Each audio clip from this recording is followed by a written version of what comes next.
கர்த்தரும் இரட்சகருமாய் இருக்கிற இயேசுவின் நாமத்தினாலே அன்பின் வாழ்த்துக்கள். இந்த காலை வேளையிலே உங்களை நான் சந்திப்பதில் மிக்க மகிழ்ச்சி அடைகிறேன். இந்த பிப்ரவரி முதலாவது நாளில் நம்முடைய தேவனாகிய கர்த்தர் நம்முடைய ஊழியத்திற்கு கொடுத்த முதல் வாக்குத்தத்தம், இந்த முதல் நாளுடைய முதல் வாக்குத்தத்தம் என்னவென்றால் எரேமியா 33:3. எரேமியா 33:3.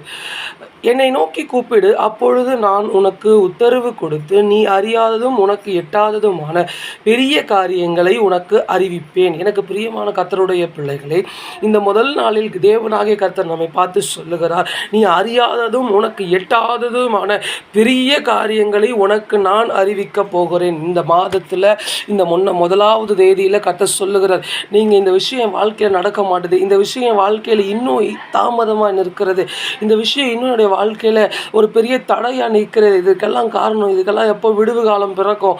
அநேக நேரம் நீங்கள் செபித்திருக்கலாம். அதற்கெல்லாம் இயேசு சொல்லுகிறார், நீங்கள் அறியாததும் உங்களுக்கு எட்டாததுமான பெரிய காரியங்களை நான் இந்த மாதத்தில் இந்த புதிய நாளிலே நான் உங்களுக்கு செய்ய போகிறேன். அதற்கு நீங்கள் சொல்லணும், அவரை நோக்கி கூப்பிடணும். அவரை நோக்கி கூப்பிடுகிற ஒருத்தருக்கும் அவர் செவி கொடுக்காத தேவன் கிடையாது. அவரை நோக்கி கூப்பிட்டவர்கள் எல்லாரும் தேவனை கண்டடைந்தார்கள். நீங்கள் அவரை நோக்கி கூப்பிடுங்கள், அவர் உங்களுக்கு மறு உத்தரவு கொடுப்பார். நீங்கள் ஆசீர்வதிக்கப்படுவீர்கள், ஆசீர்வாதமாக இருங்கள். கர்த்தர் உங்களையும் உங்கள் குடும்பங்களையும் ஆசீர்வதிப்பாராக. ஆமென். God bless you. இந்த வீடியோ உங்களுக்கு பிடிச்சிருந்தா லைக் பண்ணுங்க, ஷேர் பண்ணுங்க, கமெண்ட் பண்ணுங்க. மறக்காம நம்ம சேனலை சப்ஸ்கிரைப் பண்ணிக்கங்க.